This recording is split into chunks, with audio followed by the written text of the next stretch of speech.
So now in the next 10 seconds, I'll end this.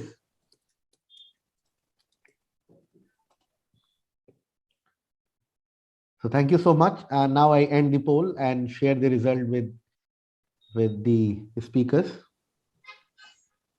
So I request Jerry and Sarthak to have a look. Most of the people believe that Gandhi was not anti-business and anti-capitalist.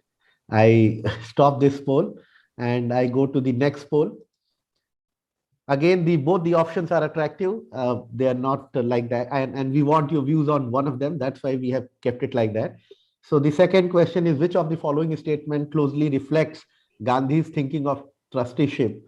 And I'm sure our speaker has a lot of things to say on this topic. There are two options. One is a violation of one's fiduciary responsibilities as a trustee is contrary to law. And the second one is the act of being a good trustee could lead to punya, which is a meritorious action, punya and pap. And both the options are attractive and both the cases may be applicable. So we would like to know your views on this. Which one is closely related to his thought process? And some of the questions are actually based on the information given in the book. So that will be good for the speaker today. So the question will be up there for 10 more seconds and then I'll close it. Thank you, Sarthak.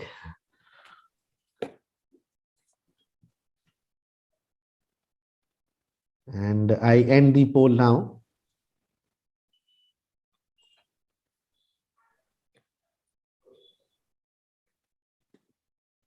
And I share the result. So people agree to both of them, and mostly the act of being a good trustee could lead to punya. That is where the consensus is going on, but going towards. But both the options are attractive to people, and both people believe both are applicable, closely related to his thought process. The last question is, Gandhi was opposed to machines, and this has been one of the most debated statements in his life. So Gandhi was opposed to machines because there are three options of large-scale industrialization and large-scale factories. Because of that reason, it may lead to, or machines replace human labor, or the third one is excessive machinery may result in human beings becoming dehumanized. So these are three attractive options. We would like to know which one you agree to the most. What is your view? So the question will be up there for 30 more seconds, then I'll close it.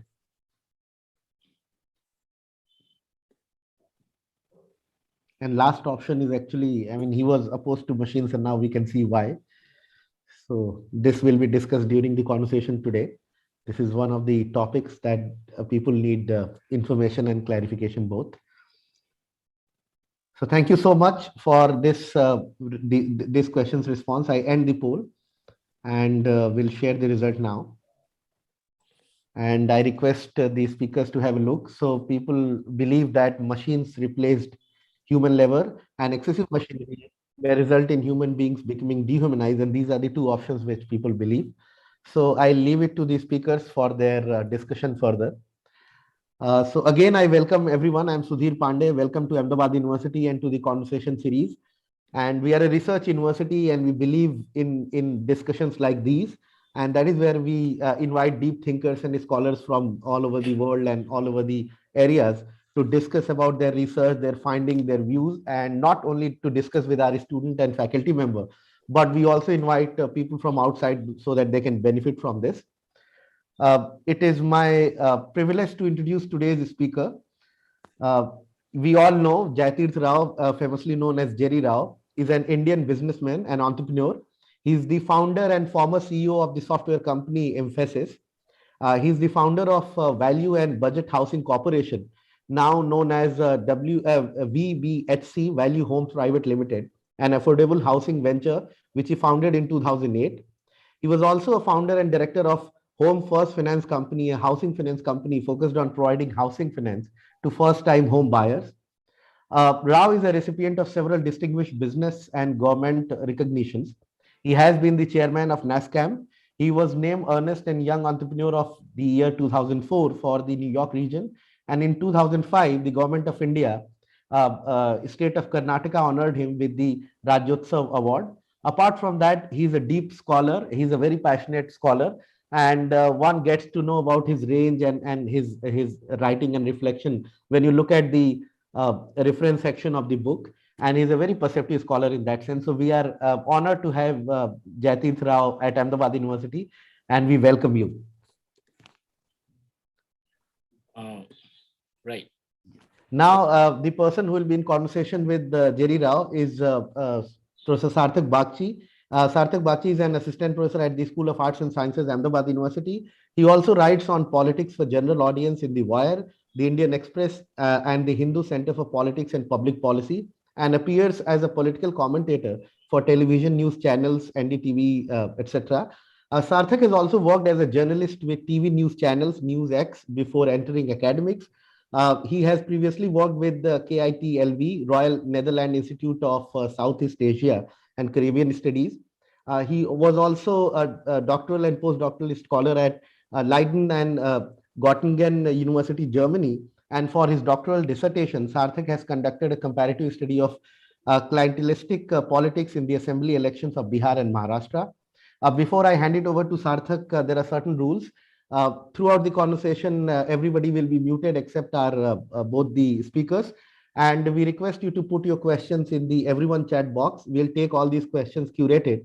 And at the end of the conversation, somewhere around 5:10, we'll take all the questions and we'll request our speakers to address it.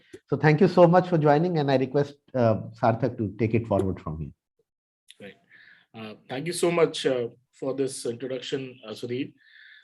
So, I mean, you have already elaborated a lot about Jerry, and we have had this conversation with Jerry for some time now, and it's my pleasure to have this conversation with you, Jerry.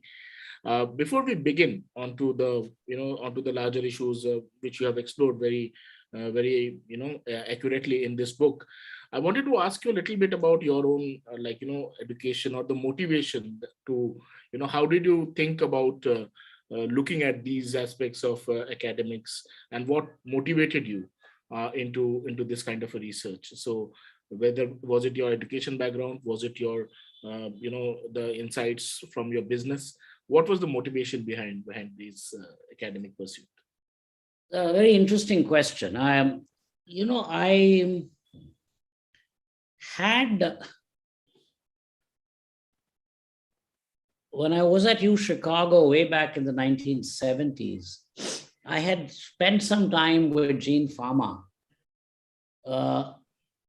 where we had discussed, I had had a couple of sessions with him discussing the agency problem, the managerial agency problem, which, as you know, is central in economics. And then I had forgotten about it.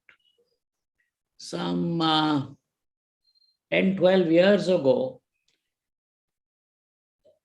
2008 crisis ke baad, about 2009 May, or maybe around that time, or maybe after the Satyam crisis, something after one of those crises,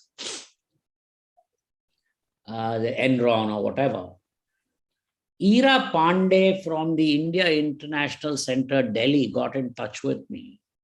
And she said, we are doing a quarterly, we do publish a quarterly magazine called IIC Quarterly. This one, we are doing it in October around Gandhi Jayanti. And many people are writing, do you want to write about Gandhian thought and business ethics and things like that? So I said, let me take a look at it. And I did a shortish article, which I think was reasonably well received. So that got me interested in Gandhi. And then my friendship with Shishir Jha in IIT Bombay, he is a political scientist. So he basically said that, instead of all your life you've been doing finance and IT and so on, why don't you look at political economy? And maybe this is a good lens to look at it. So that's how it started. It took me 10, 11 years to complete my research. I went all over the place. In between Before I started my research, I had already visited Durban and Pietermaritzburg, but in between I visited Ahmedabad many times. I did a lot of backing and forthing, went to Boston, spent some time there. And slowly the idea came to me that I am now embarking on something bigger. This is not simply applying some Gandhian ideas or principles to some situations. That's interesting, but it's not. What really, and this is for a person like me, I have never been a great admirer of Gandhi.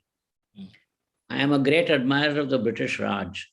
And to the extent Gandhi was such a great opponent of the British Raj, I have never been a great fan of his. But I basically got convinced that here we were dealing with a person who was a first-rate intellectual. In fact, my book should be called not Economist Gandhi, but Intellectual Gandhi. Because what I'm really arguing is Gandhi is a first-rate intellectual, and he is an intellectual in the highest category of intellectuals. I'm putting him with Burke and Adam Smith and people of that level. I'm also arguing that he's original. And I'm also arguing that he's universal. See, we have got lots of great people in India, Nehru, Patel, Rajagopalachari, Ambedkar. I'm not saying any of them were not great, but their intellectual contributions are relevant for India. Whereas Gandhi, as an intellectual, as a philosopher, as a political economist, as an educational theorist, as an aesthetician, I noticed has universal significance. Now, in the political sphere, that has already been conceded. Yeah. Martin Luther King, Nelson Mandela, Lech Walesa, all these guys have photos of Gandhi in their office, and they all accept that Gandhi was their guru, etc., etc. Arab Spring movement, there are a zillion people who claim Gandhian affinity. Yeah. But in the areas of economics and political economy broadly and philosophy broadly, I don't see Gandhi getting the kind of importance that I believe he deserves. And I'm hoping that my book will be the first of a series of books that many will write, which will restore the importance, because Gandhi is one of India's contributions to the universal domain of knowledge. He's not just for us. So, I mean, Gandhi usually, often we have seen that he's seen largely as a saint, or as somebody, like you said, about, from his idea of ahimsa and the political Gandhi. That's what we largely talk about. But it's interesting that you have zeroed in on the economist Gandhi. I mean, of course, the intellectual Gandhi, but the title of your book is the Economist Gandhi. And you have also written in 2018 in the Economic and Political Weekly on Gandhi's ideas of trusteeship. I believe you take the idea of trusteeship to establish Gandhi's economic thoughts. And so I was just wondering that what made you interested in exploring this aspect of Gandhi through the trusteeship idea? See, this is a very central problem in economics going back to Smith. It is called the agency problem. The agency problem, quite simply, is that I am the owner and you are the manager, and I ask you to manage my assets, and you have an incentive to steal from me. You have an incentive to be lazy and not to give me the proper return on my assets. This is the crux of the agency problem. How does equilibrium come? When there are misaligned incentives of this kind. And as I told you, I had discussed this with Gene Farmal many years ago. I'm sure he's forgotten about it. I don't think he even remembers me. So this came back to me that this trusteeship is not only an ethical doctrine, it might also be a very intelligent way to solve this problem. It might be the way, as you know, some of these naughty problems in economics never get fully solved, but at least partially solved, or at least better understood, better resolved, better put into context. So that's the reason I started exploring trusteeship. And when I started exploring trusteeship, very, very interesting things I stumbled upon.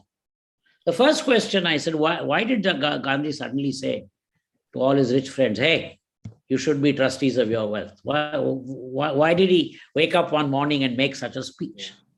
Where did he get this idea from?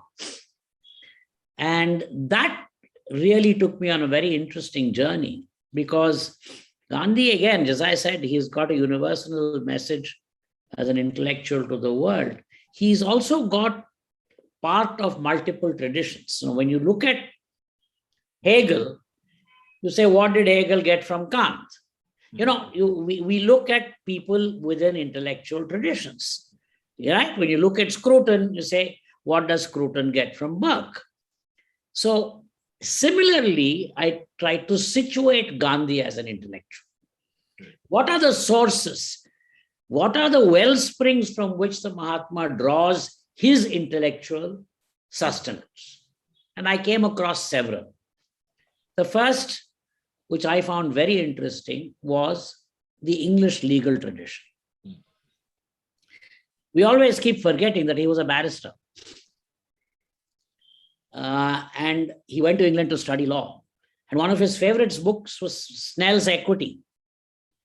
Snell's Equity is very important because equity is unique to English common law. Equity doesn't exist in continental law and Code Napoleon and so on. It is an English common law concept, and Gandhi loved Snell's Equity. And he always used to make comparisons between Snell's Equity and the Bhagavad Gita. Now, what is this concept of equity? The concept of equity in English justice goes back 700-800 years. And the idea is that sometimes implementing the letter of the law does not achieve justice. Then the sovereign is required to find a way that justice is administered beyond the letter of the law. So the English sovereigns set up what are called courts of chancery, where equity cases would be resolved. Now, of course, they've been merged in the 20th century, but for several hundred years, they had this. And equity is a very important idea because it also comes up with rights of minors. When somebody dies and his heirs are minors, who is going to take care of it? Will somebody steal? Will the minors be deprived of their rights? So equity becomes wards of state. All of that is part of the equity discussion. And Gandhi was attracted to it. By the way, so was Ambedkar. Yeah. Indian constitution is the only constitution which has a particular article which allows the judiciary to issue a writ of mandamus to achieve equity when the court's own judgment, adhering to the letter of the law and stare decisis, may in fact not achieve the final ends of justice. So if you've given the for building of a temple, the site, you don't stop there, you actually give the other aggrieved party extra land somewhere else. That's an actual intervention for equity. So there is this English legal tradition. Second is, there is a long bania tradition in Gujarat and Rajasthan, particularly, of the banias, the merchants, viewing themselves as trustees. And Gandhi was acutely aware of this. Gandhi mentions the existence of Anandji Kalyanji Pidhi in By Ahmedabad. trustee here, you also mean custodians, right? Steward, the Quakers call it stewardship. Okay. So it comes together. The trust is a word that comes from English common law. The idea that you are managing a temple on behalf of the deity in the temple. The Anandji Kalyanji Trust doesn't own the land of the temple. That belongs to Adinath or Neminath or Parshwanath. These people only manage it. So they are Shabites, they are called in Indian jurisprudence by the British Indian courts. They came up with the word Shabite. The third source of Gandhi's inspiration, which we all know, is the Gospels of Mark and Matthew particularly. He knew both the Gospels by heart. And the Christian ethics was very central. He has made a reference in his Allahabad University speech. He says Christ was the greatest economist of his time. So he was a great admirer of Christian ethics and Christian principles. The fourth was the Ishavasya Upanishad. Gandhi did not know Sanskrit. He learned a little bit of Sanskrit, I think, when he was in Yaravda jail, but he didn't know that much Sanskrit. So his acquaintance with the Gita and the Upanishads came from English translations. Ishavasya Upanishad, he had read it through the Theosophical Society translations. He believed, and he has said this on more than one occasion, that if all Hindu scriptures were destroyed, but only the first verse of the Ishavasya Upanishad was preserved, Hinduism would survive. He has said that. So Ishavasya is a very interesting Upanishad. It's a poetic Upanishad. It's a smallish one. And it's attached to the Yajurveda. And it is one of the Maha Upanishads, Shankara, Ramanuja, Madhva, all the great Vagyakaras, they have written commentaries on. So it is one of the Maha Upanishads that Adi Shankara himself has. So it's very central. So again, people like Niraj Chaudhary always used to dismiss Gandhi. He was a Bhagat, he was not a scholar, he was a popular Hindu fellow, he knew nothing about classical high Hinduism. Not true. Gandhi was very acquainted with one of the classic central texts of Vedanta. And then the Bhagavad Gita was very important for Gandhi. And being Gandhi always has an ability to puzzle, do something quixotic that you never expect. In fact, anytime you read Gandhi, you start with the assumption that you will find something unexpected. That is the way he operates. Everybody talks of Bhagavad Gita as a text for war and all. Gandhi, as you know, is a believer in non-violence. So anyway, I am not interested in the political aspects of how Gandhi does all kinds of legislative domain to make the Bhagavad Gita a pacific text. That is, political scientists can look at that. I am interested in the economic side. And there what is interesting is he combines Snell's equity, he combines Ishavasya Upanishad and the Gita to say, what is it? Why are we trustees? You're a wealthy man, Mr. Bagchi. But no, you're a trustee. Why? The answer is simple.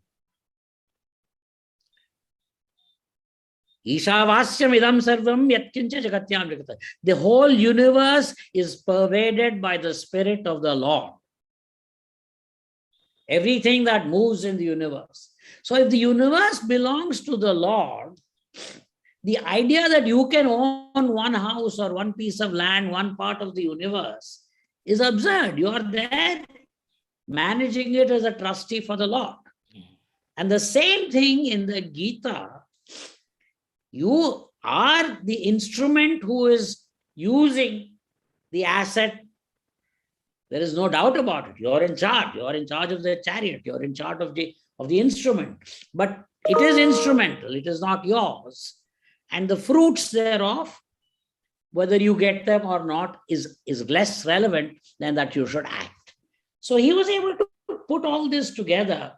So he took a simple English legal concept of trusteeship and he has expanded it into a magnificent philosophical concept, which I believe economists and business school professors around the world can and should read up on and should teach to their students, because I think there is enormous insight.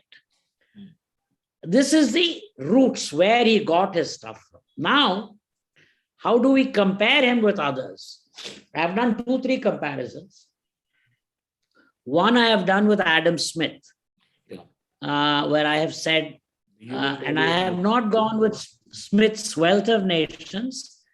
I have focused on Smith's Theory of Moral Sentiments, which he published 10 years before Wealth of Nations, and talked about the impartial spectator that Smith talks about being equal to Gandhi's still small inner voice of conscience, and drawn the parallels.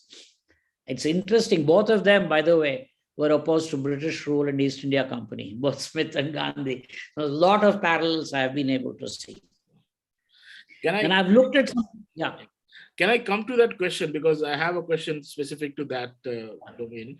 But what I wanted to explore a little bit while we were at the topic of the trusteeship was this fascinating account of the Kalyanji Anandji Trust. And I read it in your book and it was like just fascinating. I wanted you to give a little bit of detail about that example that you have so fascinatingly curated in this book to our audience, and also the importance of Ahmedabad, because I think you have dealt with that very intensely. Did you invite Samved Bhai to join this thing? I don't see his name there. Anyway, doesn't matter.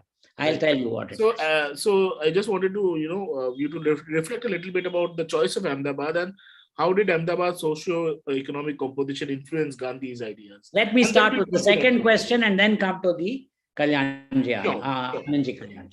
See, Gandhi comes back from South Africa, right?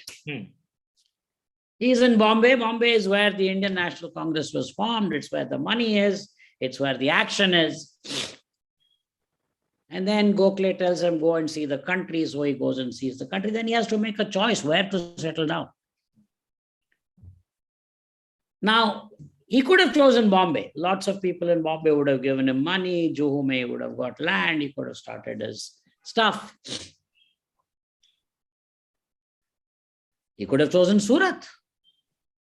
That is where the East India Company started. So it would have been a very ironically good thing for the opponent of British rule to go there. He could have gone back to his Saurashtra, where he came from. But he didn't. I think he rejected Saurashtra primarily because he didn't want to get into this chakkar of these native states Maharajas. So if he did political action in Rajkot, it would be directed against the Maharaja and that becomes a problem, etc. So it is better to be in British India. And I think he chose Ahmedabad because it suited him better than Bombay. Of course, some people have argued that there were too many great leaders in Bombay like Feroz Shah Mehta and so on, and so Jinnah included, and Gandhi didn't want all that competition, so he went to Ahmedabad. That's a one kind of political mischievous way of looking at it, and there might even be a small element of truth in that. I'm not, after all, he was a politician. But he also, I think, saw that there was a healthy business environment in Ahmedabad. And he specifically has written about it. He said Ahmedabad is a city that can become an example for the whole world if it can have businessmen who support. For Gandhi, sanitation was very important, a clean city, and support a vibrant city and so on. So he was quite clear about that. And he mentioned specifically, let's come to this, Anandji Kalyanji Trust. Anandji Kalyanji Trust, if you talk to the Lalbais, they will tell you it's about 400 years old. However, they really have records only for about 300 years and strong records for 200 years. So what is it? It is a complex set of rules and an institution, PD, it's called in Gujarati. PD can be firm, organization, company. And it is supposed to look after these, what are they? There's a Jain sect they are. They're not Digambars. They're Shwetambar Jain temples in Rajasthan, Gujarat, including your Ronakpur and all these temples. And it is run by these trustees as a group. Traditionally, the Nagar Sheth family of Ahmedabad, the Lalbais, their ancestors were Shantidas Javeri, they have been leading trustee, members of the trustee council, sometimes the leading trust chairman, usually, traditionally. Kasturbai Lalbai was for many years. Now Sabir Lalbai is there, etc. But I think what Gandhi understood was that there is a tradition, there is a big tradition in Western India of rich merchants digging step wells, of maintaining temples, of doing stuff which are intergenerational in terms of management of assets, so that it's not as if you only do it for your lifetime, but it's multi-generational trusteeship is done. Vijendra Tripathi has done a lot of research on this whole Nagar Sheth and this tradition in Ahmedabad. And Gandhi was attracted to it. And sure enough, he was very close to Ambalal Sarabhai and Kasturbai Lalbai, both the Nagar Sheth types of Ahmedabad when he got there. And they both supported him, both financially and morally. So he was right in making that choice. And I think this Gujarati Bania connection or Vaishnav Bania Jain connection is not to be underestimated. It's a very old, and the point I make in my EPW article is that every time we say, oh, trusteeship started from British law, maybe, but well before the British came to India, Anandji Kalyanji, PD was there. They just changed their name from PD to trust when the new rulers came. That's all. They didn't. And by the way, when there was a Mughal ruler, they got a farman from him also. So they are kind of almost agnostic towards rulers, but they are faithful to Adinath. They are faithful to the deity in the temple. So this idea, and if you look at in Gujarati, you can read the rules and all that of Anandji Kalyanji, PD. Fiduciary duty, how you cannot commingle funds of one purpose for another, which is very important in trusteeship and in modern financial management, mutual funds and so on. We're always looking, you cannot commingle.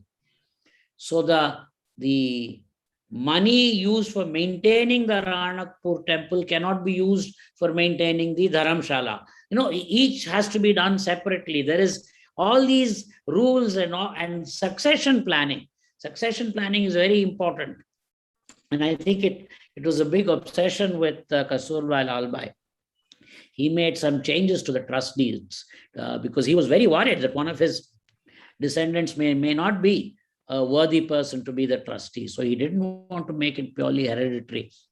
So various things like that appealed to Gandhi. So I think your people on this call, those of them who are in Ahmedabad, please do, catch up on reading some of these things and see the work that Anandji Kalyanji PD is still doing. They are still maintaining those temples. It's now 400 years since Adinath and Neminath and Parshvanath gave them the obligation and the sacred duty to do so. They're still doing it. Right. And I think you also mentioned that I think Bombay at that time was a little too cosmopolitan or a little too heterogeneous. I think Gandhi wanted to be rooted in India. Yeah.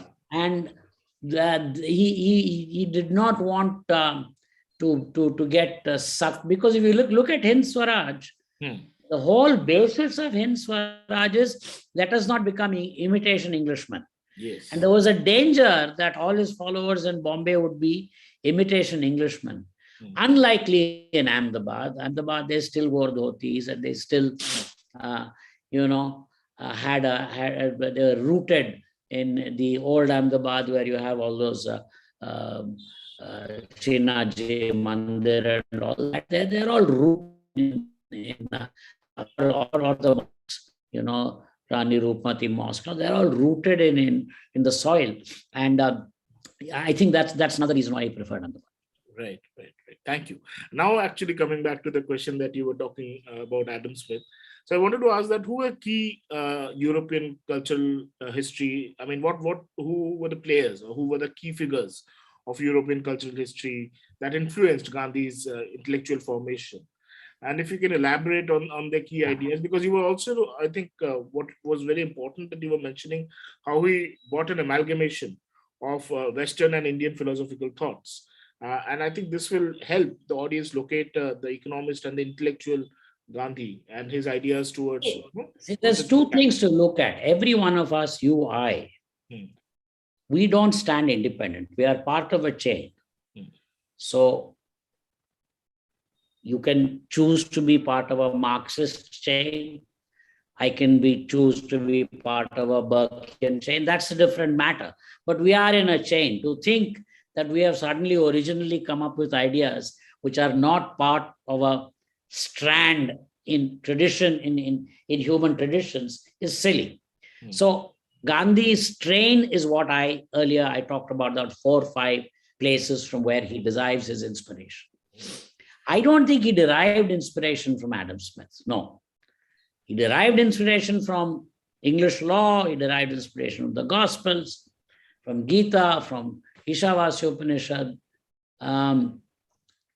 and from Gujarati Bania traditions. He always mentions that, Tolstoy and Ruskin and those, but, those were kind of intellectual fashions rather than traditions. Okay. But with Smith, my point is not so much that Smith influenced Gandhi or Gandhi influenced Smith. I mean, Smith did not influence Gandhi much. And certainly Gandhi couldn't have, because Smith lived 200 years before Gandhi. But there are parallels between the two of them. That's the point I'm trying to make. I am trying to say that, look, everybody, all your students in your university know one line of Smith. The butcher, the baker, the candlestick maker, that one line from Wealth of Nations. Everybody is selfish, and in pursuing their selfishness, they give bread and meat to all of us. That is one line in one book. It is not all of Smith. Smith was a great moral philosopher, and he wrote Theory of Moral Sentiments 10 years before he wrote Wealth of Nations. Similarly, in Gandhi, look at the questions that Pandey raised in the beginning. Oh, did Gandhi like machines and so on?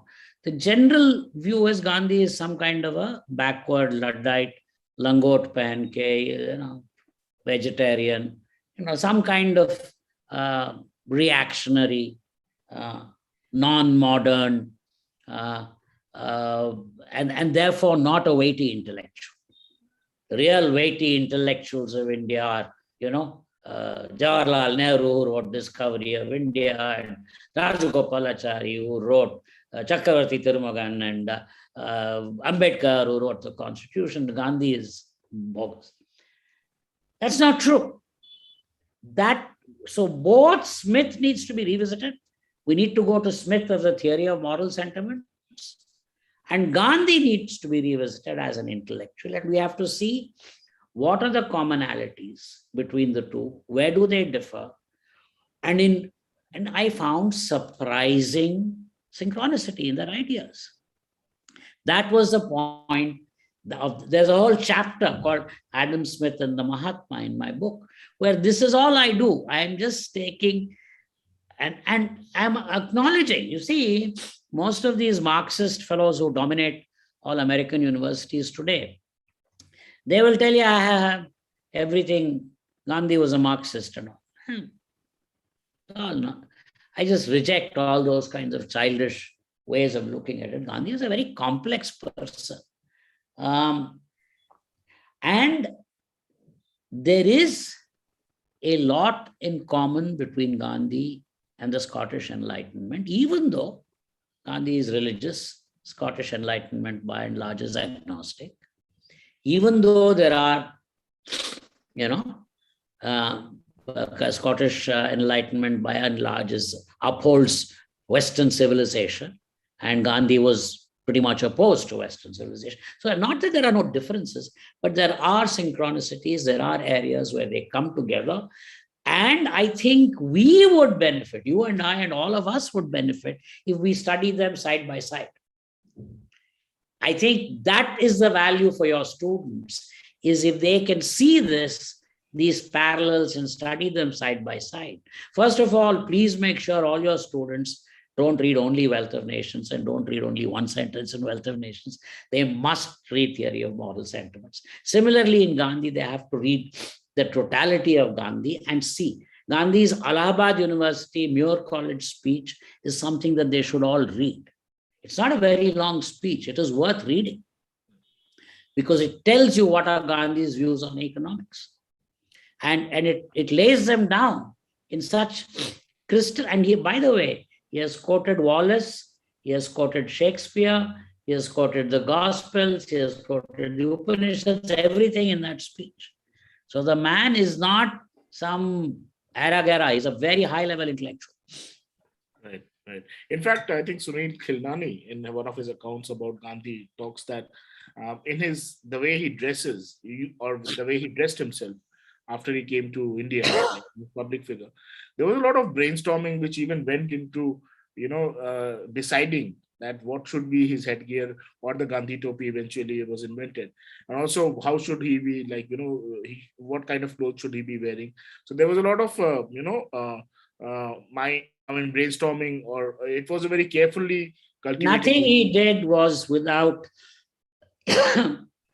very careful planning. Yes, in fact, even his choice of words. Yes, his choice of words. He goes to the Quakers. By the way, he was very close to the Quakers. They influenced him, and he influenced them. The Quakers, they call themselves Society of Friends.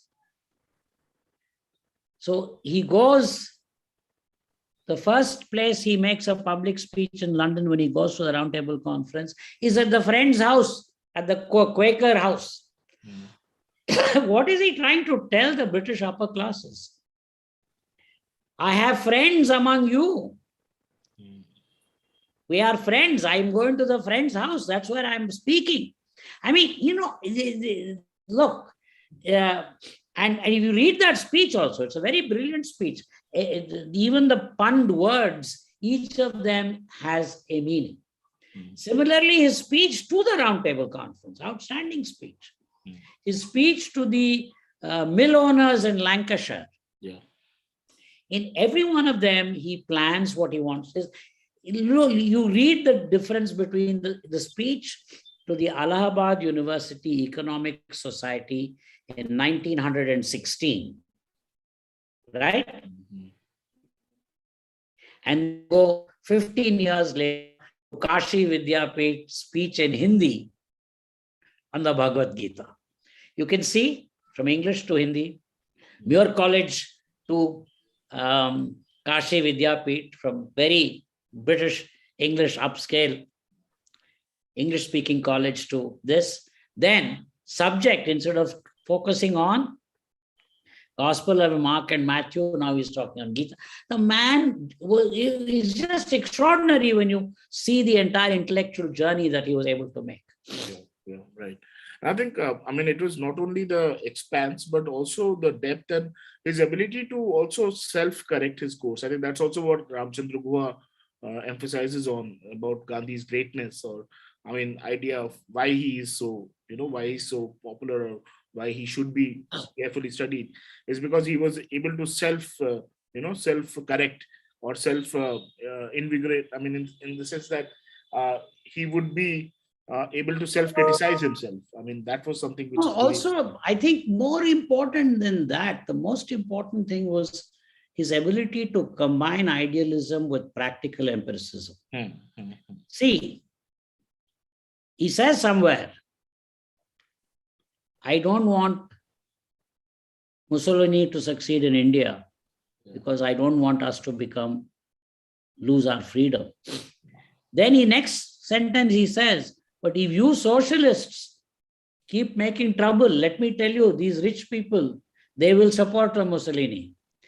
So one, he takes the idealistic position, then he gives them practical. For God's sake, don't create lawlessness or attack on property rights, which will make, like the rich in Italy finally did go with Mussolini. You don't want the Indian rich to go.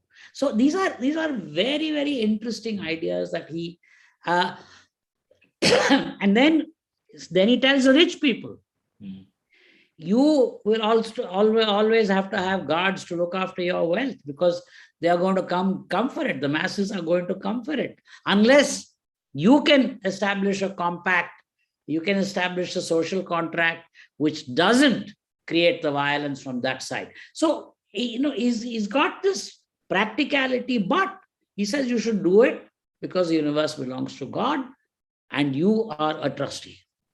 Right. And then practically, don't give too much money to your children. If you give them too much money, they will acquire bad habits, they will become lazy. Right. So that's a practical thing. So, he's able to do this all the time. Yeah. No, this brings me to a very interesting aspect in your book, which I noted was about like Gandhi's goal of removing grinding poverty, right? Or his ideas about pauperism that you also reflect on. And I was just wondering that, we have, and I have read your recent piece in the print also about inequality. But I was just still wondering that, in this age of rising inequality, or where poverty is still persisting, how would Gandhian economic thought configure or grapple with this problem, wherein, the rich keep getting richer? The first thing is he was not a poverty lover. Yeah. The first thing we must demolish is that he loved poverty. He never did. That is not true. He has gone on record that there is nothing that is more dehumanizing than grinding pauperism. We must eliminate grinding pauperism. Usme to there is absolutely no doubt. So anybody who says Gandhi was a poverty lover has not read his Gandhi. 2, he was not in favor of, or he would not have been in favor of today's welfarism, because he repeatedly says, please give jobs to able-bodied people, don't give them doles. And when some Americans come and say, what can we give you? He says, please don't give me money. Please send your engineers to India to help us improve our engineering. So he is in human capital. He is not interested in charity. He is against welfarism and charity. The third thing he is very clear is that different people will get different rewards based on their talents and efforts. This idea that everybody will get the same reward is absolutely unacceptable to him. Fourth thing is, he doesn't want the state to control, he wants people to control. Having said all this, these are all general principles. His most important general principle is that stop focusing on rights, let's all focus on duties. And he is saying to the rich, you have a duty to act as a trustee. He is saying to the poor, you have a duty to improve yourself. He is saying to the children of the rich, you have a duty not to take your parents' money, but to make it on your own. So he is talking about the duties. And I think that is where, particularly today, post-2008, in the crisis of modern market capitalism that we have. The crisis is a moral crisis, and we are trying to solve it through technocratic means. Start one more institution, one more law, Frank Dodd law, some more MPLA law. That is what the world is responding. I don't think it's going to work. We have to go back and read our Smith. If he is the father of modern market capitalism, let's get the right inspiration and let's revisit the Mahatma, the strange and puzzling intellectual of our country and our age, and see what insights they are able to give us to deal with these moral quandaries. Now, to come back to your question, I don't think Gandhi would have cared about inequality. That didn't bother him. But grinding pauperism, that bothered him no end. And to the extent we have that in our country as well as in other parts of the world, that is an indictment of all of humanity. It is certainly an indictment when people are selling their children and things like that. That means that is grinding pauperism. What can be more grinding than that? That means you've got a, luckily, I mean, food situation is a little better in India than 50, 60 years ago. So there's no cannibalism and things like that. But we still have extreme poverty. And that I think Gandhi would have been very disappointed that 75 years after we got freedom, we still have large parts of our country where poverty is extreme. Right. No, in fact, that's one of the revelations from the book that I got. But also, I think one more important aspect which I particularly found interesting was, because I think this book or your views not only try to establish Gandhi as an economist or as an intellectual, but also tries to debilitate some of the myths, like you mentioned, like you should not look at him as somebody who loved poverty, because there's a common perception that it took a lot. Because he wore a langot. Yeah, right. Or he was known as a fakir or something like that. Nothing of that. Yeah. There is another, if you read Hind Swaraj, there is another common perception that Gandhi was critical of machines. And I think, the question in the beginning was also kind of indicating that many people thought that he was, anti-machine. But my question is that, he felt that machines would lead to the concentration of wealth in the hands of a few. And I wanted to understand that how would you, reflect on his idea of machines, or his antipathy towards these large-scale machines, or in the age of AI, machine learning and automation, where do we see the relevance of Gandhi's ideas of labor? Particularly, I wanted to, because you have also very, very beautifully described his idea of using machine, the charkha as a machine. And if you can combine those two things in this answer, I think that would be very helpful for our audience. See, Hind Swaraj was written exactly at the turn of the 20th century, at a time when British rule extended through most of the world. They were the largest empire in human history. And it was primarily addressed to other Indians, by the way. It was not addressed to the British. No. It was addressed to other Indians as to what is your identity, what should you be doing, how should you grapple with your identity issues. And in that process, he is trying to say that reckless imitation of the West, which was the prescribed thing in those days, is not smart. It is also not particularly morally sound, because the West itself is not living up to its best traditions.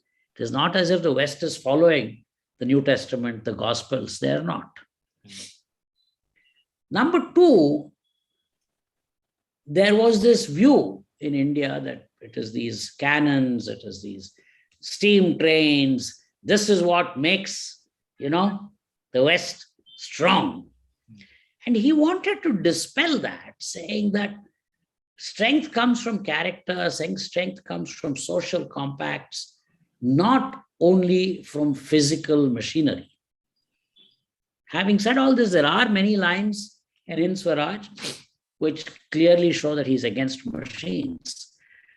But I think we should take a holistic view of the man, not just what was said in 1900, but throughout his life, what did he do? He used the printing press himself. Yeah. That's a machine. He was very fond of the singer sewing machine. Yeah. He praised the inventor many times. That's a machine. He used telegraph. Yeah. He used telegraph. He took trains. He used the All India radio in his later years. He used microphones. He asked Maurice Friedman, hey, take this charka and improve it. So Friedman improved the charka and he created a new improved charka, which was more user-friendly and lighter and so on. And he was very much into eye-hand coordination and working with one's hands. He was very friendly with Maria Montessori, the educationist, who had understood that development of fine motor skills, eye-hand coordination, left brain, right brain integration is very important in early education.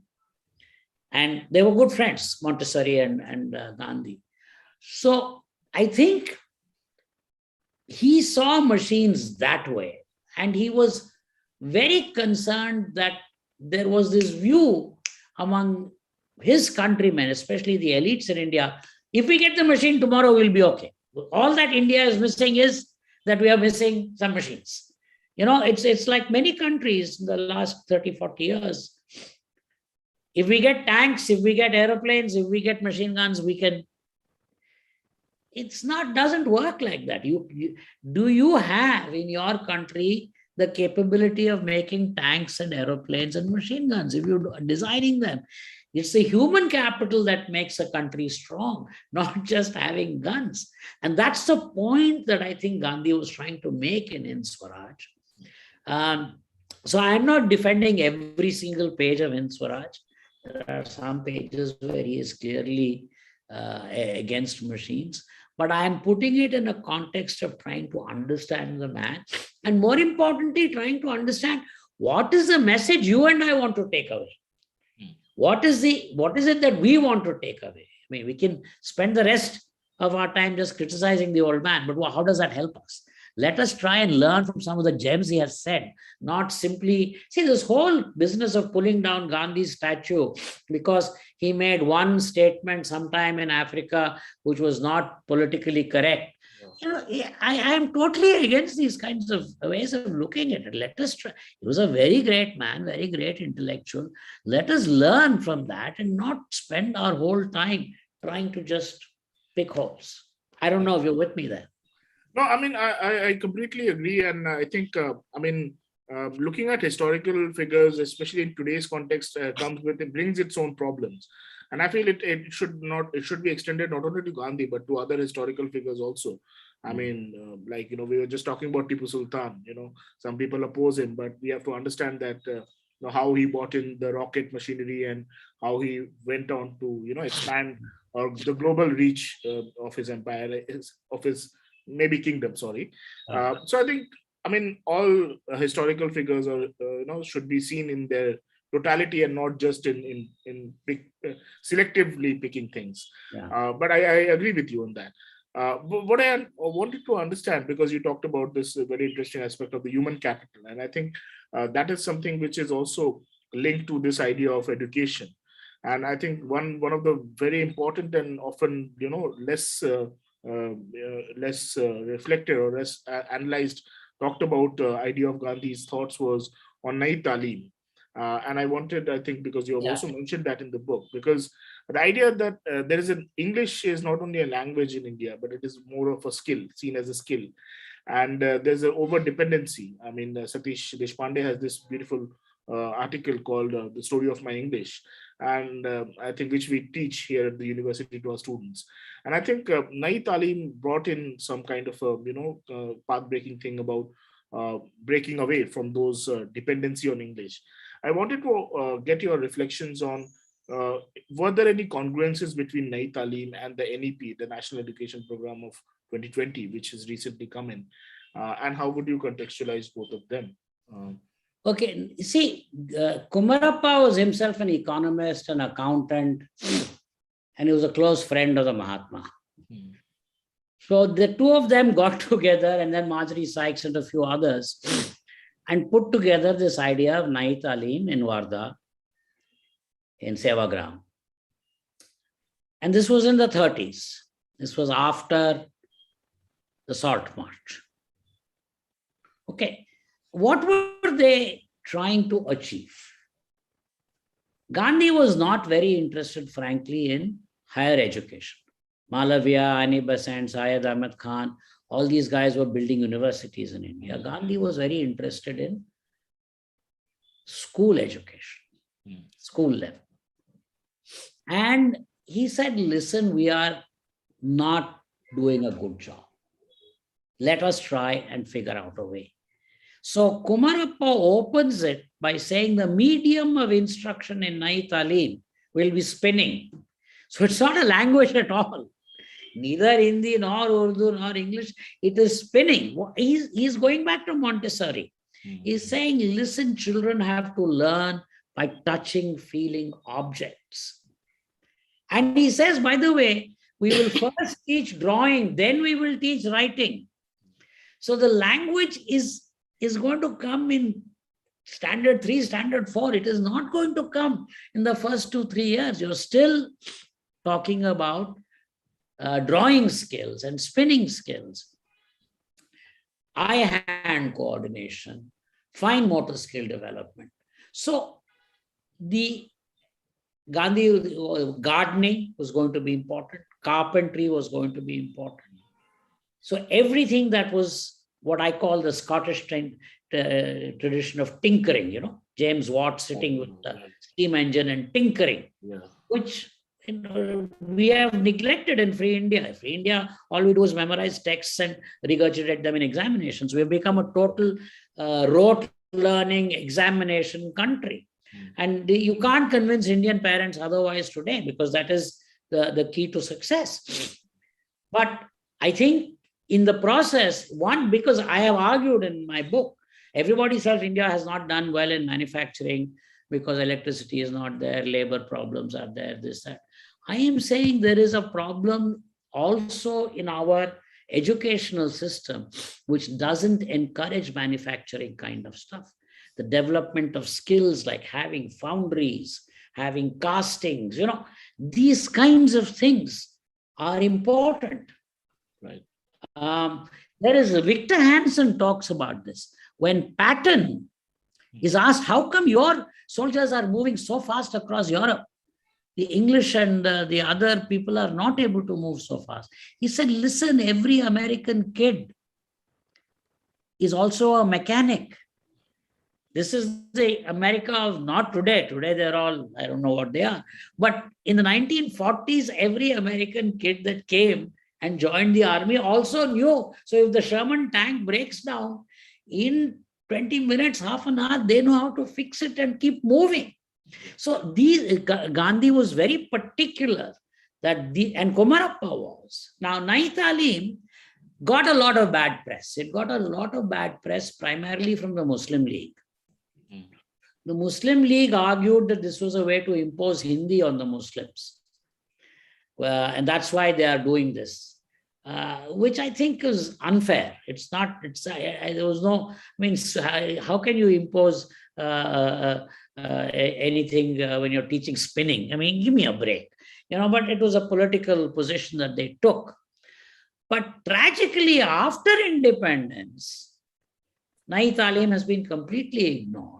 NEP and Atal Tinkering Laboratories that was started some years ago, those two are the first times in recent history when some of the Nai Talim ideas are being brought back into the public domain for debate and discussion and implementation.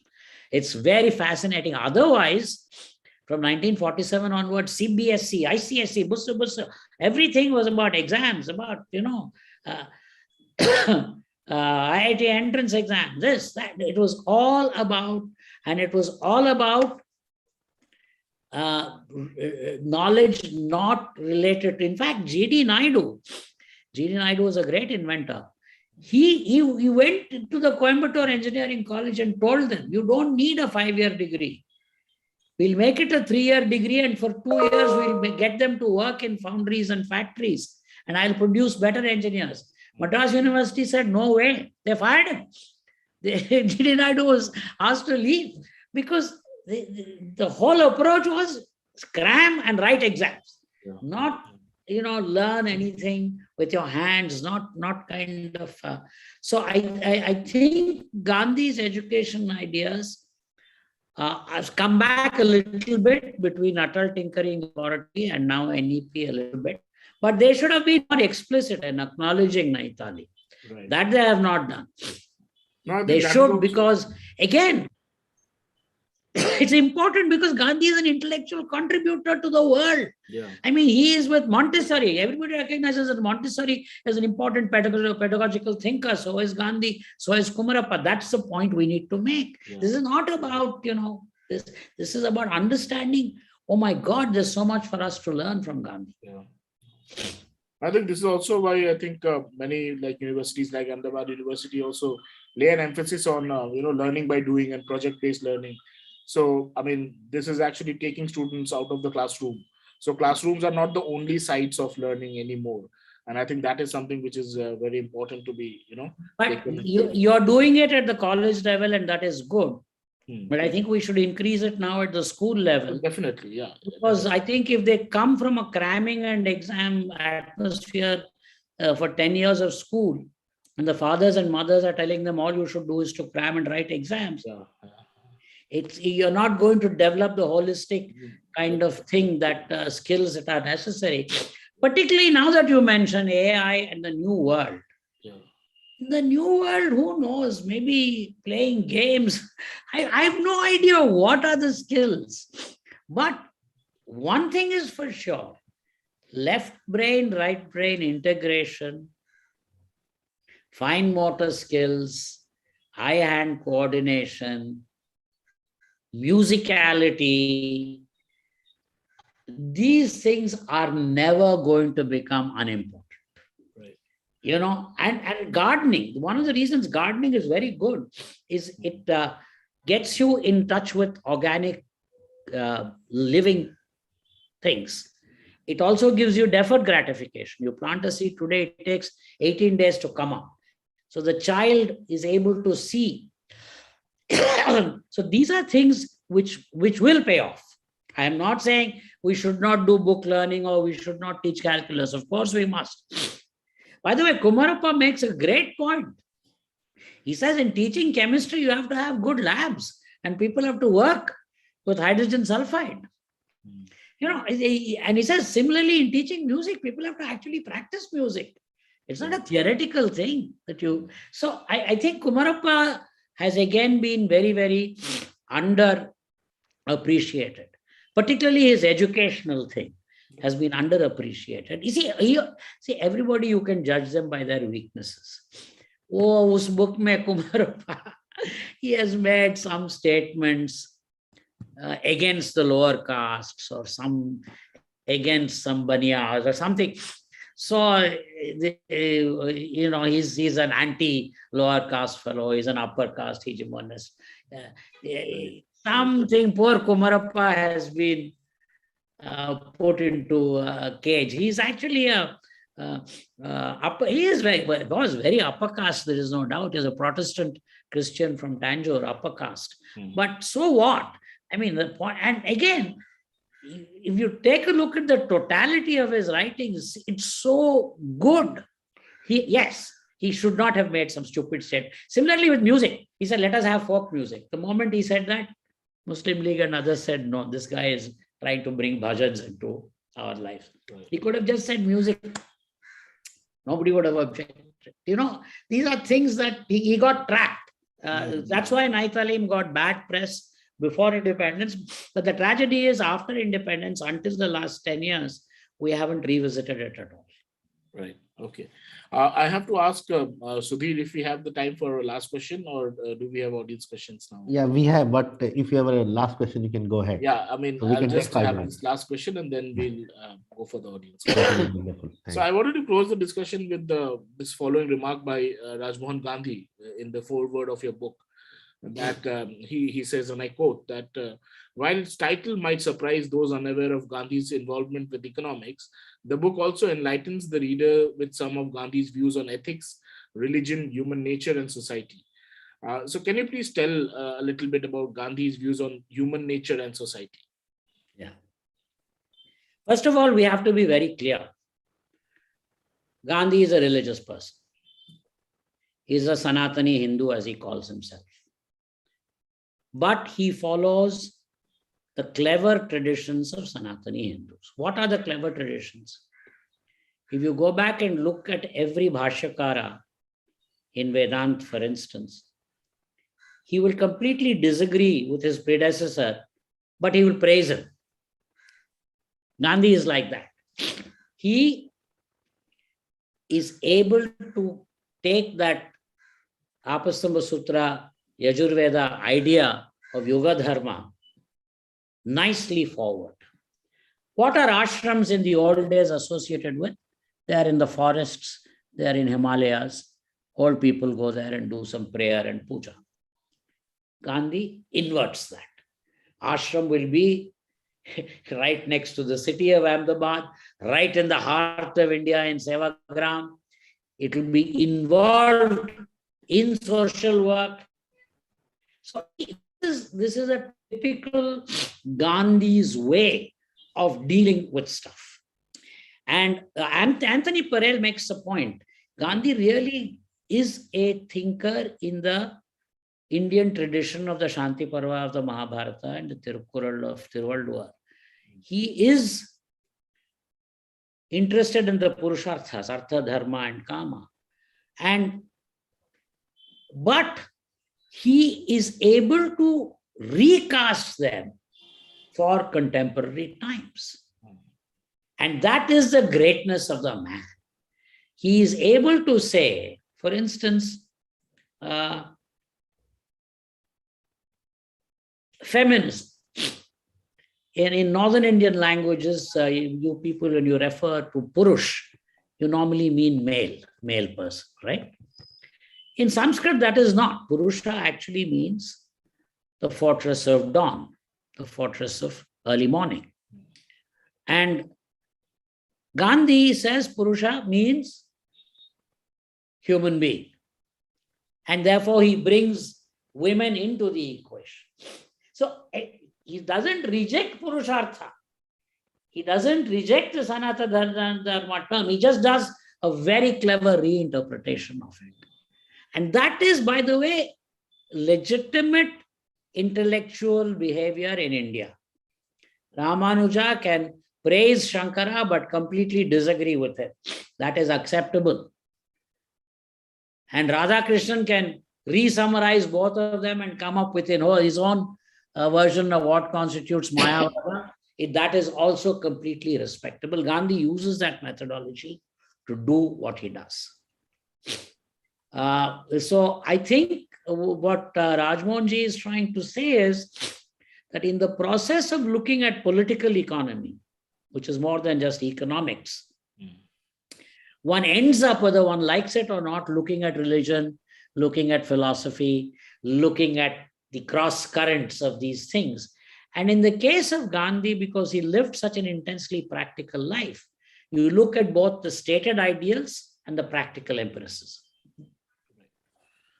Thank you so much. I think the question of that political economy would have become more clearer if we touched upon the topic of identity economics. I think.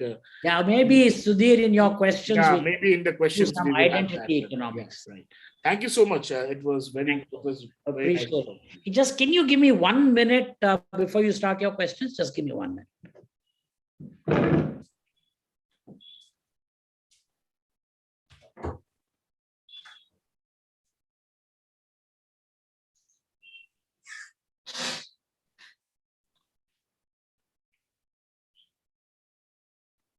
So do we have Yeah, That we looks, have a list of questions, okay. and there are people. So I would like to call Darshan first. Darshan Desai. Yeah, Darshan Desai. So he can come and ask his question after I think 30 seconds. By the time Jerry will be there. Yeah, I think he spoke for too long, and Yeah, yeah. Sure. Thank you. yeah. So we are just waiting for Jerry to come, and then you can.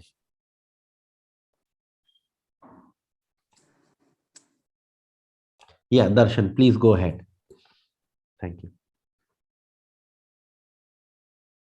Yeah, hi. I am Darshan Desai. I am a journalist based in Ahmedabad. Well, first of all, it was a very, very fascinating conversation. You know, the more one listens about Gandhi, the more one realizes that, you can do it for your and for one's lifetime and still have questions left and still have left him unstudied. Well, my simple, straight question was, in today's scenario where we can see that the economic policies or the political economy, policies are all being, would seem to be driven for a certain classes of society. So there is an attack on the forest, there is an attack on the rural area, there is an attack on farmers. So the marginalized communities are getting further marginalized. And if Gandhi's economics was to be implemented today, would it be possible? Number one, and how? Thank you. Yeah, I think, listen, we really have to go back to a broader societal consensus. If what happened really between 1980 and 2008 was that we accepted the kind of victory of capitalism and so on said, and that will simply continue and take us forever.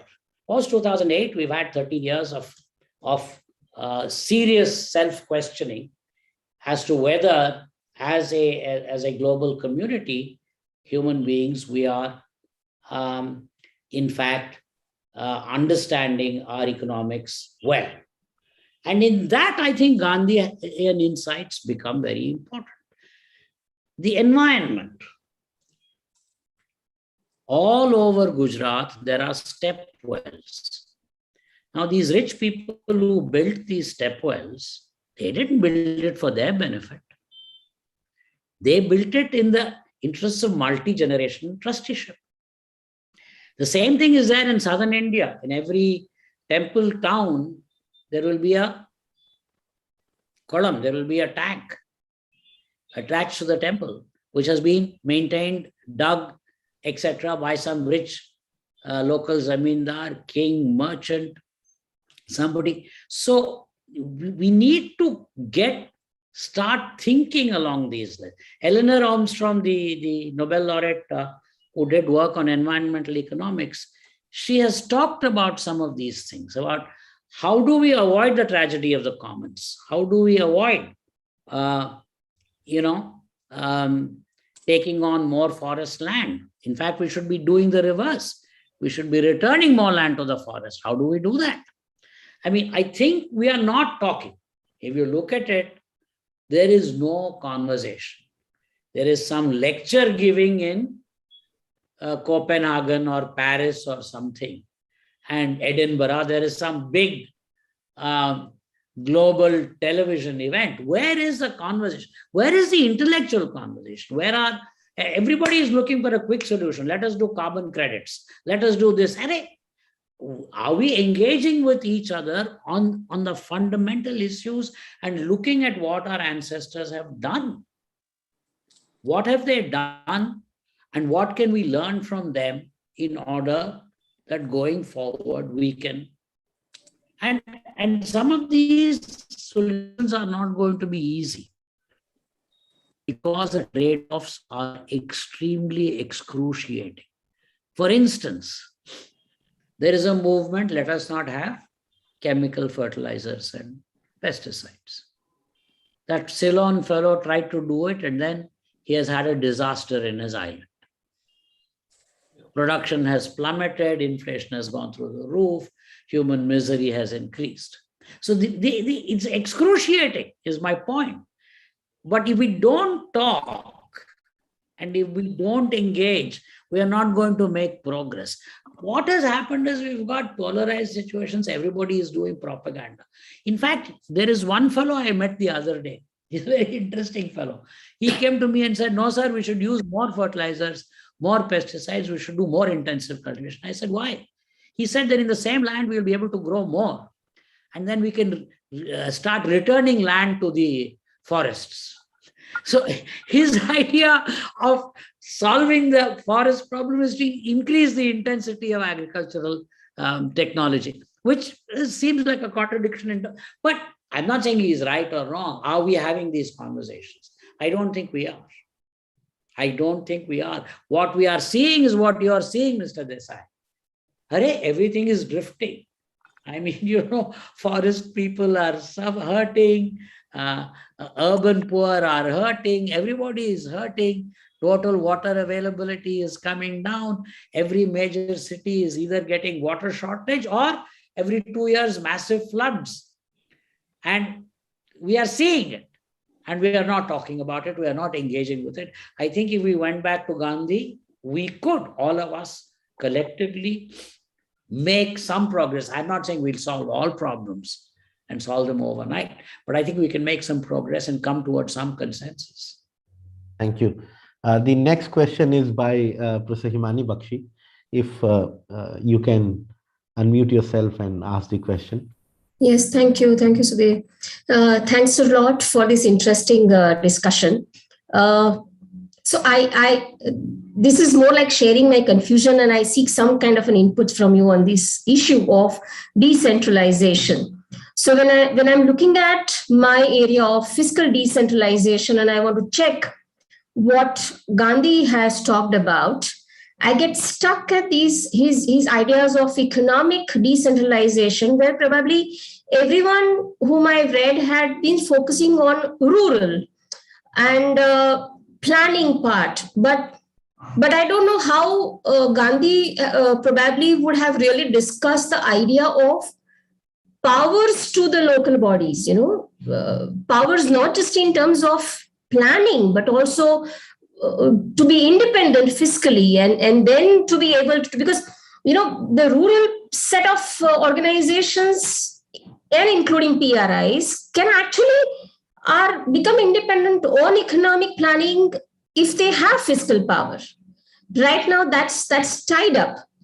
So, what do you think Gandhi's ideas are, and that too in the current scenario where too much of centralization is happening? I think it's the time we really, if can see Gandhian's ideology in these era. You see, if you go back to our constitution, we took the Government of India Act of 1935, which actually had greater provincial autonomy, and we actually reduced it and made it a 1950 constitution is more centralized than the Government of India Act of 1935. Gandhi's approach, he would have opposed the centralization provisions of the 1950 constitution, definitely. There's no doubt about it. He would have opposed it. But I'll give you a clue to what kind of creative solutions he and Kumarappa would have come up with. Kumarappa openly says, I am going to start colleges. I don't want any support from the government. I don't want any centralization. We will start our own schools and colleges and we will run them. We don't need your money. And he says agricultural colleges, they will grow enough to make profits and run themselves. Same will happen with engineering colleges. We will make enough in our workshops to support the engineering colleges. So theirs is always a out-of-the-box, unusual, unexpected solution is what Gandhi would have come up with. He was very keen that at least, not 100%, but at least a part of the school's costs should come from the school's garden produce, carpentry workshops, etc. They should create some, not And he was also very much for voluntary. How he would go and persuade rich people to voluntarily adopt a school, or Jamnalal Bajaj would adopt some things like that. That would have been a solution, something that frankly I can't even begin to imagine, because Gandhi will always do something that you and I will not imagine, cannot expect. But I'm giving you some clues, some hints, based on what you read in his writings and what Kumarappa says. They would have come up with some very imaginative ways to deal with this problem.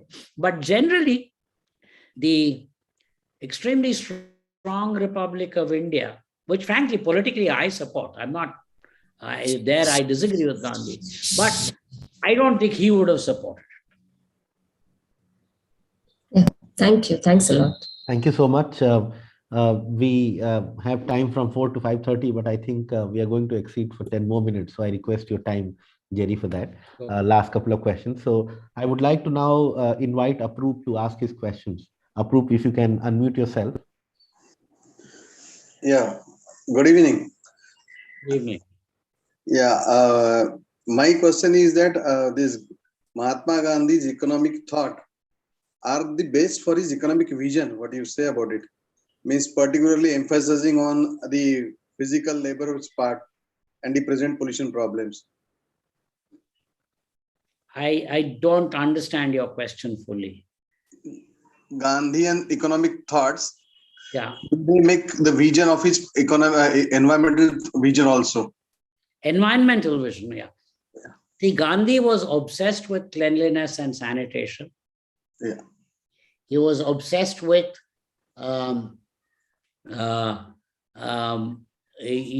human excrement, how to handle it, how to minimize unhygienic stuff. He was not in favor of multi-storied big buildings. He was, in fact, when he went to Chettinad, he told the Chettiars of Chettinad, I would build for you better, airier and sunnier and nicer buildings without all this, and which will also be aesthetically pleasing. Don't think it won't be artistically pleasing. That's the point he made with them. So his idea of town planning would have been completely different from Panditji's.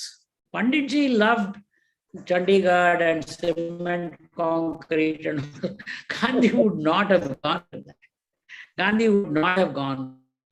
Gandhi would have been very much for an organic thing, but with heavy emphasis on sanitation, but voluntary sanitation efforts. I don't think he would have looked to establish huge sewage farms or huge sewage treatment plants and massive things. He would have gone for community-based, very difficult to pull off. I'm not saying it's easy, but if you're asking what he would have, I'm trying to imagine what the old man would have said.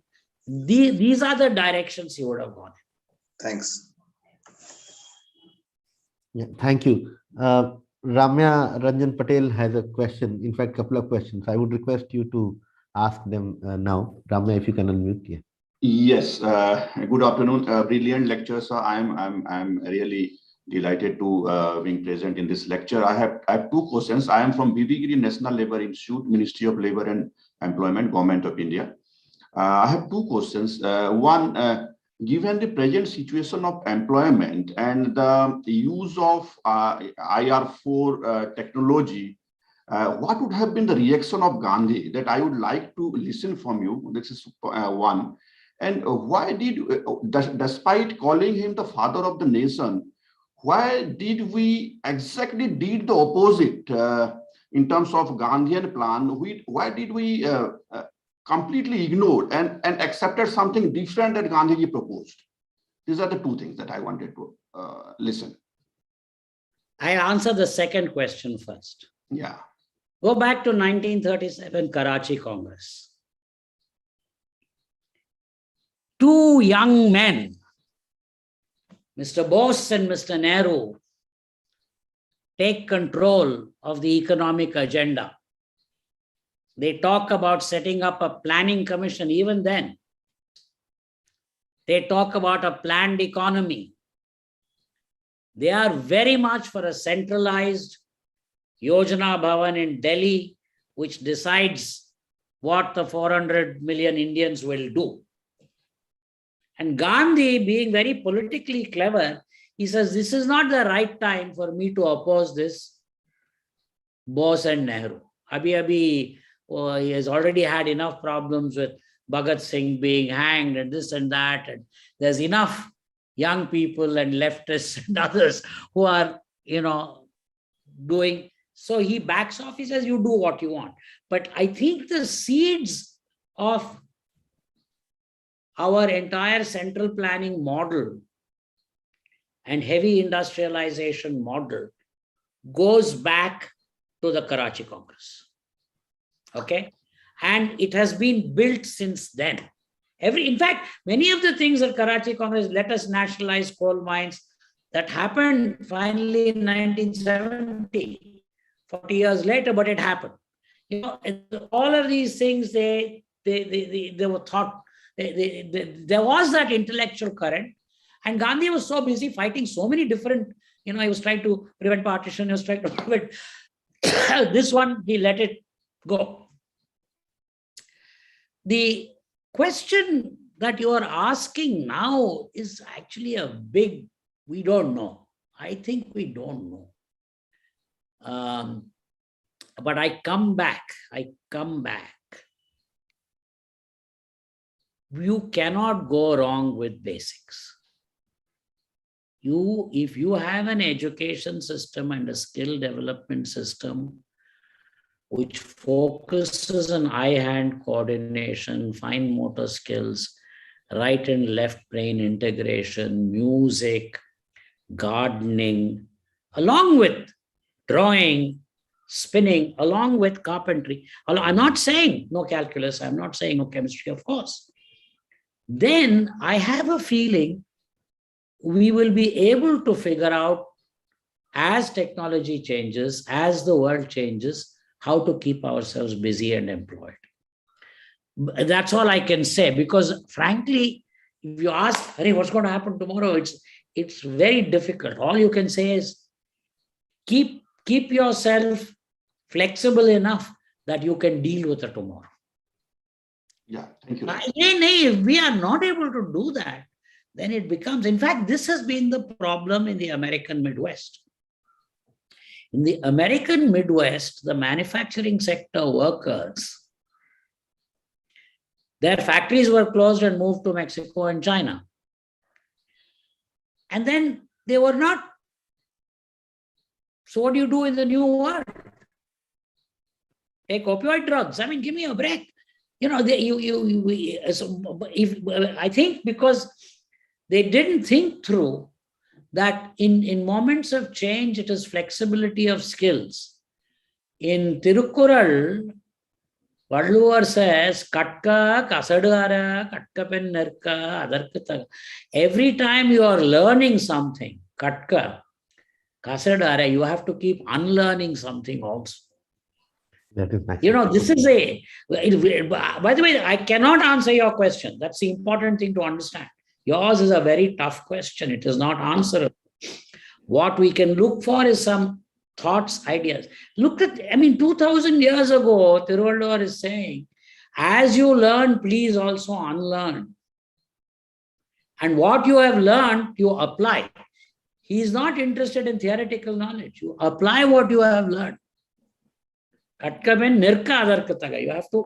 So this is a very, I think Gandhi knew Tirukkural because Rajaji had discussed it with him. I don't know if he had read it because Rajaji's English translation of the Kural was only published in the 1950s after Gandhi had died. Gandhi may have read an earlier Pope's translation or Caldwell's translation, I don't know. But he was acquainted with it. He knew about Tiruvallur, he knew about the Kural, and he and his friend Rajagopalachari used to discuss this quite a bit, this Tamil classic quite a bit. Thank you. We have 3 more questions. I would like to invite Professor Sonal Yadav, and after that we have 2 more students. So I would request your time. Professor Sonal. Thank you. Thank you, Sudhir. Very interesting and engaging conversation, Sarthak and Jerry. So my question is in context with what Gandhi wrote in one of the news daily in 1947, and I quote, "In my opinion, it is not a democratic state to find money for founding universities. If the people want them, they will supply the funds. Universities so founded will adorn the country which they represent." Does this mean that education is not a state's affair? Particularly university education. Gandhi felt that if university education cannot pay for itself, cannot be supported by rich people as part of their philanthropy, plus students as part of fees, then it should not be done. He felt that way. He was not in favor of the government running universities. Again, you must understand the context. The universities in pre-independent India were controlled by the government because they didn't want freedom and sedition. So he preferred Gujarat Vidyapit, Gurukul Kangdi, which were absolutely free and unaided institutions. Gujarat Vidyapit never took any money from the government of Bombay Presidency. Gurukul Kangdi didn't take from United Province government. They were independent, and he encouraged Tagore to raise money directly from philanthropists for Shantiniketan and not take money from the government. So Gandhi felt quite strongly about this. Okay. And about school education? Well, school education, he felt it should be community. He was totally against distance. Like sending children 5 miles away to school, he would never do. Ashram ke andar itself, he would have a school. Right. And he would have children of multiple ages together. You know, the man really tried some very interesting things, and we have neglected them at our cost. Who is to say that we must have children only by class, first standard, second standard, third standard? How do you know that is the best way to teach children? We don't know. But that is a rigid methodology that we have inherited and we are continuing with. You know, right. So his was he wanted school to be close. He wanted parents to be involved.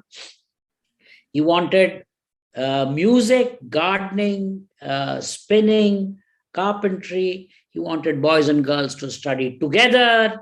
You know, so he was that way. He was ahead of his time in terms of gender stuff. So various things. If you go through the stuff, the way he ran his schools in Sabarmati and in Sevagram, very fascinating. And there was this English woman, Marjorie Sykes, who did a lot of work on Naitalim along with Kumarappa. She says somewhere, the idea of the school as being different from the community doesn't make any sense. Whereas look at what we do. We put our children in a school bus and send them 10 miles away to go to school. School and the community are completely, and look at what universities do. The first thing an Indian university does is gets a campus and builds a big wall, actually separates itself from the rest of the community. Have you noticed that? Every IIT, every IIM, big wall. Gandhi would not have approved. Right. Thank you so much. Thank you. Now I would like to invite Vaishnavi to ask a question, and then after that, Shrushti. So Vaishnavi first. Yes. Am I audible clearly? Yeah. Thank you, sir. That was a very insightful conversation. I am an undergrad student, so pardon my lack of knowledge. So the idea of ownership, not just materialistic, but over, generally the idea of ownership has been very significant to civilizations.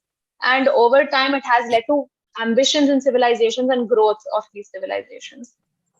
If you think about it in that sense, trusteeship is a very radical thought. So for someone from my generation, we simply cannot understand the idea of trusteeship. So in that way, do you think trusteeship is still a workable solution which can ensure sustainable progress? Or is there an alternative like philanthropy? If there is, how can that be pushed?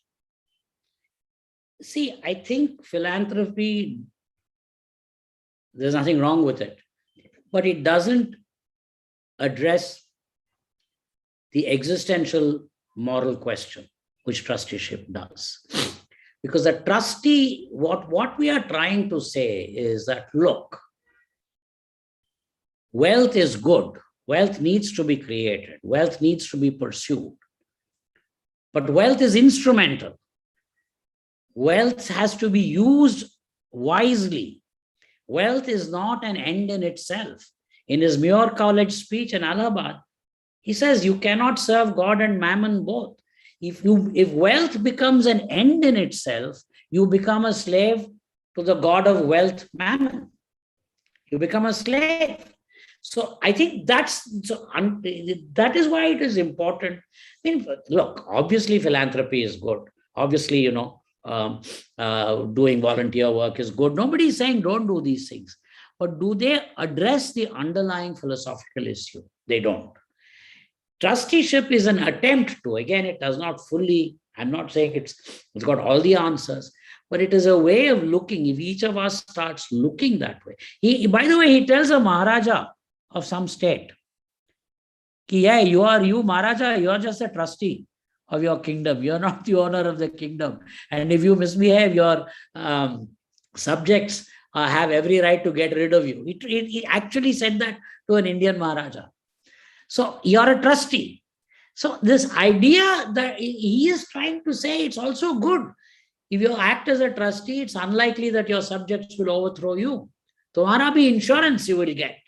You see, so Gandhi combines practicality and idealism, and I think trusteeship, I am not submitting that it answers everything. I am saying it is a very important thing for us to talk about, to engage with. And maybe we can expand, you and I can expand the idea of trusteeship, take it to different spheres, that is called intellectual development, where you inherit something and you take that idea forward. That's the way I would leave it. I would not, and by the way, Gandhi is not against ownership at all. He is totally against the state taking over private property. He has said that at least 20 times. I don't want the state taking over private property. So he's just telling the owner, you may own the property, but can you understand in your mind that you are better off if you consider yourself a trustee? You're morally better off, you're psychologically better off, because then you're dealing with your wealth as an instrumental item rather than as an end in itself. I don't know if that's helpful. Yeah, it is. Okay. Yeah, thanks a lot. Thank you so much. Now for the last question, I would like to invite Shruti. Yes, please. Thank you so much, sir, for this wonderful conversation series. So I have a couple of questions. It's like when you told about that Gandhiji never preferred welfareism. So does it mean he even didn't prefer the equity among the poor people? Because we have seen a lot of change since independence, that we have seen decreasing in the number of poor people in our country. So if there was a reason behind not preferring welfareism, what it could be, and what if we implement Gandhian thoughts and Gandhian ideologies to eradicate poor from our country? So there are three sectors that we focus on, is women sector, female sector, and rural sector and youth sector.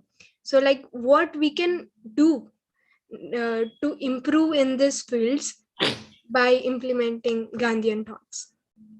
Okay, there's a very interesting choice of words you people use. Welfareism, you picked that up. What Gandhi basically was against was giving money or subsidies or goodies to people as a matter of right without their working for it. He is very clear, all able-bodied people, give them jobs, do not give them doles, do not give them charity. So when I say he was anti-welfareism, that's what I meant. Whereas Joe Biden, his idea is every month, some money should come into every US citizen's account, irrespective of what they do. Gandhi would have totally opposed it, and he would have said that this will destroy the work ethic, this will destroy the character of the people. He has said so. He has in fact said so. Giving money to able-bodied people destroys their character. And he has said when some Americans came, he said, I don't want your money because if I take money from you, it will destroy my character. The second is you use the word equity. Equity kind of talks about essentially equal outcomes. All of us will be equally rich kind of thing. Gandhi would have opposed it. He was not in favor of it. He was certainly in favor of giving people lots of opportunities to grow, to study, to expand, etc. But he would not have asked for equal results. He was against that. Now, he would have been happy that the number of poor has come down in India in 75 years. He would have been extremely unhappy that it has not been reduced to grinding pauperism has not been reduced to zero. He doesn't think a man, by the way, a man who lives in a hut who is getting 3 meals a day, in Gandhi's view, that person is not poor. Okay. Grinding pauperism is what he's against. So after that, it's up to them. Once they have that, they can work hard, they can improve, they can plant more trees, they can dig more holes, they can do whatever they want. And we can create an environment where they can progress. But I don't think society owes them anything more than that, would have been his position. I don't think he would have looked for formulaic solutions to women, to rural, etc. In general, his view was that, look, stop complaining. Do something about it. Instead of simply saying, oh, British are troubling us, let us start a school ourselves. Instead of simply saying this, you start using a charka and make something. Do something. His whole approach was stop complaining and start acting. On every ground. He said, what is the big deal? Why don't you, in every village, you can have a little thing and you can get oil. Do it. Who's stopping you? That is the same thing with sanitation. Who's stopping you from having a pit and putting your excretion there? His whole approach was try it, do it, don't keep blaming others, having sense of grievance, and looking for an external solution to your problems. Thank you. Now I would like to invite Sarthak for concluding comments because we have exceeded time and we have taken a lot of your time. No, I think, we have very, very largely, I think, exceeded time. And I would like to thank Jerry for his, patience also with all these questions. And he very articulately addressed each of these questions. I really thank you, Jerry, and welcome, also for organizing this. It was a fascinating conversation and also very good for me to learn and to read this book, on the occasion of... Do me a favor, do send the YouTube link to Samveg Lalbhai. Yes, I'll do that. Yeah. Because Anandji Kalyanji Trust is theirs. So we will do that. Yeah. And thank you to all the audience members also for participating and engaging in this conversation. And I hope that, especially the times that we are living in, we see these unemployment rising and, students out on the roads protesting and everything. And I was just reading this article today, which talks about students no more being students, but they are just people who take exams or take tests or give tests. So pariksharthi, or so your thing about the lack of skills or the entire mechanism of education becoming in that in lack of a purpose-driven education. actually we are seeing the generations turn out like that. So it's a very interesting discussion that we have today, and I hope that we have many takeaways from this, what we learned today. Thank you so much. Thank you so Thanks much. a lot. Thank you, Sudhir, for hosting it. Yeah, thank you, Jerry. We have been running after you Thank you, since Sarthak. November, and we could not hold it Yeah. at that time. But we Thank are grateful to you, and we are very happy to have you. And we would like to be in touch with you for further discussion or any research or anything. Thank you so much, Jerry. Take care, and thank you, everybody. We'll see you next Saturday with another conversation. Thanks all. Thank you.